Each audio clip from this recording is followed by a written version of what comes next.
Nandito na rin lang tayong lumabas. Kaya mag-view tayo dito sa labas. Tignan nyo. Walang mga lights talaga ng Christmas light dito.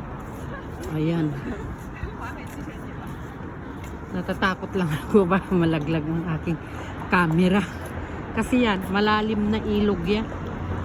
Connected sa sea, sa dagat. Yan, ang dilim dati, ang liwanag dito. Ba't kaya ganun, no?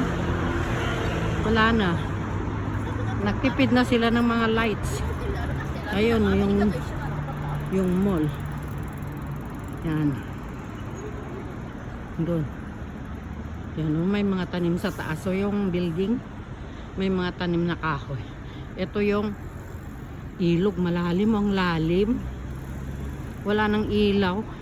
Hindi na nakakatuwang tingnan. Nakatakot tingnan kasi madilim, baka may magtulak sa atin. Sige, bye-bye muna mga manang. Bye-bye.